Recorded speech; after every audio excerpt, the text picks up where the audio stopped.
આકાશવાણી અમદાવાદ વડોદરા પ્રાદેશિક સમાચાર જાનુ પરમાર વાંચે છે। સૌપ્રથમ મુખ્ય સમાચાર। કેન્દ્રીય માહિતી અને પ્રસારણ રાજ્યમંત્રી ડોક્ટર એલ મુરુગને કેન્દ્ર સરકારની કલ્યાણ યોજનાઓ અંગે જાગૃતિ કેળવવાના કાર્યક્રમો પ્રસારિત કરવાનો આકાશવાણી અને દૂરદર્શન કેન્દ્રોને અનુરોધ કર્યો।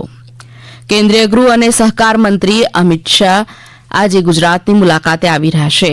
પ્રધાનમંત્રી નરેન્દ્ર મોદી આવતીકાલે સવારે 11 વાગે આકાશવાણી પરથી પ્રસારિત થનાર મન की बात કાર્યક્રમમાં વિવિધ વિષયો ઉપર પોતાના વિચારો રજૂ કરશે। મુખ્યમંત્રી ભૂપેન્દ્ર પટેલ આજે અમદાવાદ રિવરફ્રન્ટ ખાતે ફ્લાવર શો ખુલ્લો મૂકશે। કેન્દ્રીય સંચાર રાજ્યમંત્રી દેવુસિંહ ચૌહાણે કહ્યું છે કે ગુજરાતમાં અંત્યોદય શ્રમિક સુરક્ષા યોજનાનો લાભ 3,86,000થી વધુ લાભાર્થીઓએ લીધો છે અને રાજ્યમાં વિકસિત ભારત સંકલ્પ યાત્રા ગામે ગામ ફરીને વિવિધ કલ્યાણકારી યોજનાઓ વિશે લોકોને માહિતી આપી રહી છે। સમાચાર વિગતવાર। કેન્દ્રીય માહિતી અને પ્રસારણ રાજ્યમંત્રી એલ મુરુગને ગઈકાલે અમદાવાદ ખાતેથી આકાશવાણી કેન્દ્રની મુલાકાત લીધી। અમદાવાદ આકાશવાણી અને દૂરદર્શન કેન્દ્રના સમાચાર અને કાર્યક્રમ વિભાગોની કામગીરીની સમીક્ષા કરી। શ્રી મુરુગને વિવિધ સરકારી યોજનાઓનો લાભ તમામ લાભાર્થીઓ સુધી પહોંચે તે સુનિશ્ચિત કરવા વિકસિત ભારત સંકલ્પ યાત્રાનો વ્યાપક પ્રચાર પ્રસાર કરવા બધા વિભાગોને સૂચના આપી। તેમણે અધિકારીઓને સવારે અને સાંજે પ્રાઇમ ટાઇમમાં કૃષિ શિક્ષણ સહિત વિવિધ કલ્યાણકારી યોજનાઓના જાગૃતિ કાર્યક્રમોને પ્રાથમિકતા આપવા પર ભાર મૂક્યો હતો। શ્રી મુરુગને અધિકારીઓને દેશ અને પ્રદેશના સમૃદ્ધ વારસા પરંપરાઓ અને સંસ્કૃતિને પ્રોત્સાહન આપવા નવતર કાર્યક્રમો બનાવવા પણ અધિકારીઓને સૂચના આપી। રાજ્યની એક દિવસની મુલાકાતે આવેલા એલ મુરુગને મુખ્યમંત્રી ભૂપેન્દ્ર પટેલ સાથે બેઠક કરી અને છેવાડાના માનવી સુધી રાજ્ય અને કેન્દ્રની વિવિધ યોજનાઓ અંગે જાગૃતિ ફેલાવવામાં સરકારના પ્રચાર માધ્યમોની સુચારુ ભૂમિકા અંગે વિચાર વિમર્શ કર્યો। કેન્દ્રીય ગૃહ અને સહકાર મંત્રી અમિત શાહ આજે ગુજરાતની મુલાકાતે આવશે। શ્રી શાહ સવારે અમદાવાદ સ્થિત સ્વામિનારાયણ ગુરુકુળ વિશ્વવિદ્યા પ્રતિષ્ઠાનમ SGVP દ્વારા યોજાનારા પૂજ્ય પુરાણી સ્વામી સ્મૃતિ મહોત્સવમાં હાજરી આપશે। બપોરે તેઓ ગાંધીનગરના નેશનલ ફોરેન્સિક સાયન્સ યુનિવર્સિટી કેમ્પસમાં યોજાનારા national cooperative dairy federation of India લિમિટેડની નવી ઓફિસ બિલ્ડિંગનો વર્ચ્યુઅલ માધ્યમથી શિલાન્યાસ કરશે અને ઈ માર્કેટ પુરસ્કાર પણ અનાયત કરશે। પ્રધાનમંત્રી નરેન્દ્ર મોદી આવતીકાલે સવારે 11 વાગે આકાશવાણી પરથી પ્રસારિત થનાર મન की बात કાર્યક્રમમાં વિવિધ વિષયો ઉપર પોતાના વિચારો રજૂ કરશે।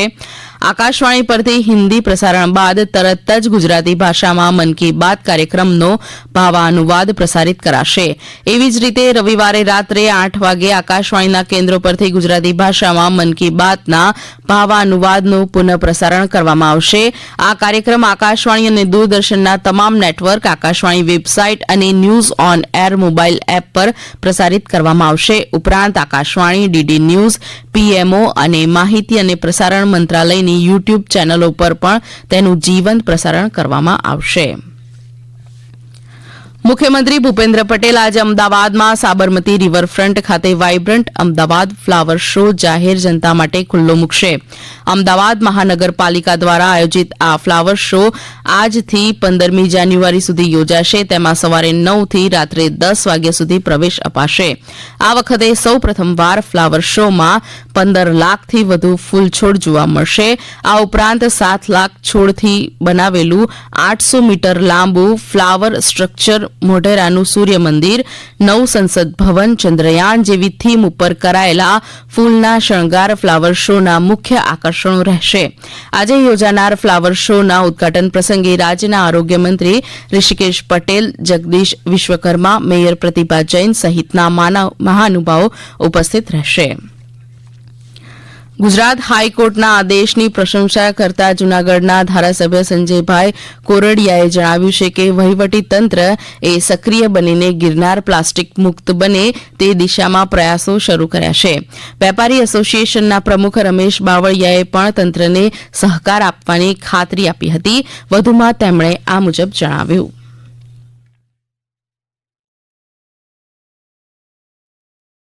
ને પ્લાસ્ટિક મુક્ત કરવાના અભિયાન સાથે આજે પ્રથમ તબક્કાની શરૂઆત કરવામાં આવી છે કે જે દુકાનદારો છે એમની સાથે એક મીટિંગ કરી અને દરેક લોકોને કન્વિન્સ કરી અને એમના સહકારથી જે દુકાનદારો પ્લાસ્ટિકનું વેચાણ કરી રહ્યા છે એ બંધ કરે અને પાણીની બોટલો બંધ થાય એમના માટે પ્લાસ્ટિકના કેરબા આજે 600 જેટલા કેરબા 120 દુકાનદારોને આજે વિતરણ કરવામાં આવ્યું. પ્લાસ્ટિક મુક્ત નક્કી કરેલ છે અને અમે પ્લાસ્ટિકની કોઈ પણ ચીજ વેચવા તૈયાર નથી અને જે માટીની બોટલ છે એ માટીની બોટલો પાણી ભરીને એમાંથી જ વેચશું અમે.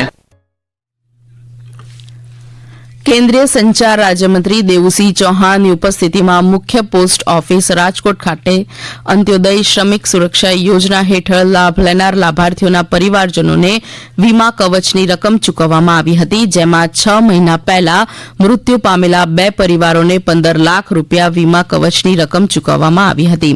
વધુમાં તેમણે કહ્યું હતું કે ભારતીય ટપાલ વિભાગ શ્રમિકો અને સામાન્ય નાગરિકોને પરવડે તેવી યોજનાઓ બનાવી તે માટે પરફોર્મ, રિફોર્મ અને ટ્રાન્સફોર્મના મંત્ર સાથે કામ કરી રહ્યું છે.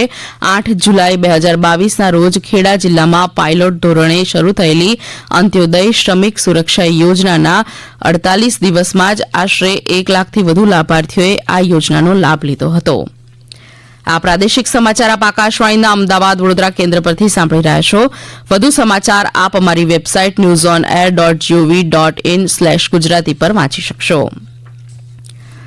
રાજ્યમાં વિકસિત ભારત સંકલ્પ યાત્રા ગામે ગામ ફરીને સરકારની કલ્યાણકારી યોજનાઓ વિશે લોકોને માહિતગાર કરી તેઓને વિવિધ યોજનાના લાભ લેવા અનુરોધ કરી રહ્યા છે. સાબરકાંઠા જિલ્લાના તલોદ તાલુકામાં આદિજાતિ વિકાસ મંત્રી કુબેરભાઈ ડિંડોરની ઉપસ્થિતિમાં વિકસિત ભારત સંકલ્પ યાત્રાનો કાર્યક્રમ યોજાયો હતો. તેમણે જણાવ્યું હતું કે શિક્ષણ એ જીવનની પારાશીશી છે. સાબરકાંઠા જિલ્લામાં 856 નવીન શાળાના ઓરડાઓ માટે 135 કરોડ રૂપિયાની ફાળવણી કરવામાં આવી છે. સુરેન્દ્રનગર જિલ્લાના ધારાસભ્ય શ્યામજી ચૌહાણ સહિતના અગ્રણીઓના વરદ હસ્તે સરકારની વિવિધ યોજનાના લાભાર્થીઓને લાભોનું વિતરણ કરવામાં આવ્યું હતું. અમારા સુરેન્દ્રનગર જિલ્લાના પ્રતિનિધિ દિનેશ પરમારના જણાવ્યા અનુસાર બાળકોએ ખેડૂતો પ્રાકૃતિક ખેતી અપનાવે તેમજ રાસાયણિક ખાતરનો ઉપયોગ ઓછો કરે તેવા સંદેશા આપતું નાટક રજૂ કર્યું હતું.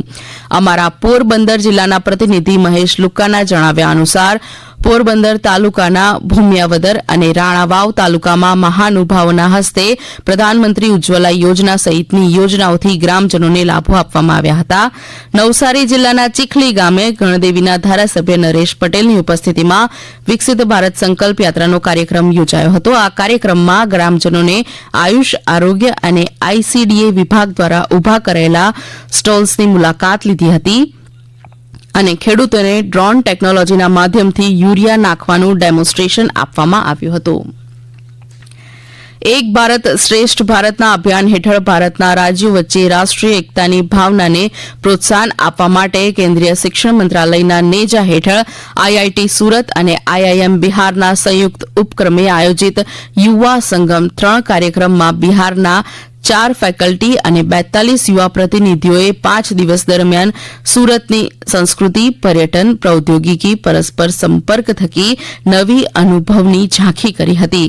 ગઈકાલે વરાછા સરદાર સ્મૃતિ ભવન ખાતે યુવા સંગમનો સમાપન સમારોહ શિક્ષણ રાજ્યમંત્રી પ્રફુલ્લ પાનશેરિયાના અધ્યક્ષસ્થાને યોજાયો હતો. આ પ્રસંગે તેમણે જણાવ્યું હતું કે એક ભારત શ્રેષ્ઠ ભારતના અભિયાન હેઠળ આજે બિહાર અને ગુજરાતનો અનેરો સંગમ થયો છે.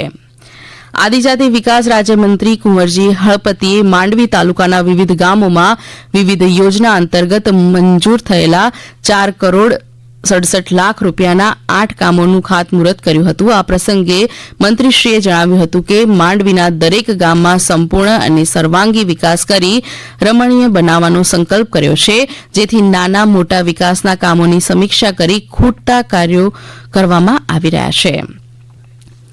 ભારત સરકારના સામાજિક ન્યાય અને અધિકારિતા મંત્રાલયના દિવ્યાંગજન સશક્તિકરણ વિભાગ દ્વારા સુરતમાં 8વા લાઇન્સ ખાતે 10 દિવસીય દિવ્ય કલા મેળા 2023નો ધારાસભ્ય સંગીતા પાટીલે શુભારંભ કરાવ્યો હતો.